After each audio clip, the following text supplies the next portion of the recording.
തൃശൂർ അരുണാട്ടുകരയിൽ പാടത്ത് പുല്ലിന് തീപിടിച്ചു. അരുണാട്ടുകര ചണ്ടിപ്പുലി പാടത്താണ് തീപിടുത്തം. തൃശൂരിൽ നിന്നുള്ള 2 യൂണിറ്റ് ഫയർഫോഴ്സ് എത്തി തീ അണയ്ക്കാനുള്ള ശ്രമം തുടരുന്നു. സാനു കെ സജീവ് ചേരുന്നു. സാനു, വളരെ വലിയ വ്യാപ്തിയിലാണോ ഈ തീപിടുത്തം ഉണ്ടായിരിക്കുന്നത്? ഇപ്പോൾ തീ അണയ്ക്കാനുള്ള ശ്രമം എവിടെ വരെ എത്തി നിൽക്കുന്നു? സമയം മുമ്പാണ് തൃശൂർ അരുണാട്ടുകരയിലെ പാടശേഖരത്തിൽ തരിച്ചു കിടക്കുന്ന പാടശേഖരമാണ്. അതുകൊണ്ട് തന്നെ ആ പാടശേഖരം നിറയെ പുല്ല് പിടിച്ചു നിൽക്കുന്ന നിലയിലായിരുന്നു. എന്തായാലും ഈ കടുത്ത വേനലൊക്കെയാണ്. ആ വേനലിൽ കരിഞ്ഞുണങ്ങിയ പുല്ലിനാണ് അല്പം മുമ്പ് തീ പിടിച്ചിട്ടുള്ളത്. പുല്ലായതുകൊണ്ട് നമുക്ക് തന്നെ അറിയാൻ സാധിക്കും, വളരെ വേഗത്തിൽ കത്തിപ്പടരുന്ന ഒരു ഇതാണ് പുല്ലെന്ന് പറയുന്നത്.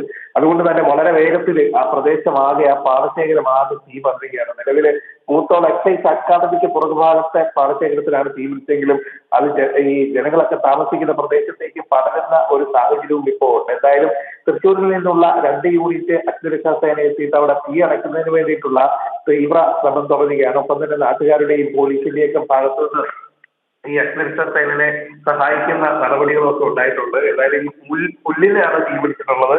അത് എങ്ങനെയാണ് തീ പിടിച്ചതെന്നുള്ള കാര്യത്തിൽ ഒരു വ്യക്തതയില്ല. എന്തായാലും പാടശേഖരത്തിൽ ഒരു ഭാഗത്ത് നിന്ന് കത്തിപ്പടർന്ന തീ അത് കാറ്റിനൊപ്പം മറ്റു പ്രദേശങ്ങളിലേക്ക് പടരുന്ന ഒരു സ്ഥിതിയാണുള്ളത്.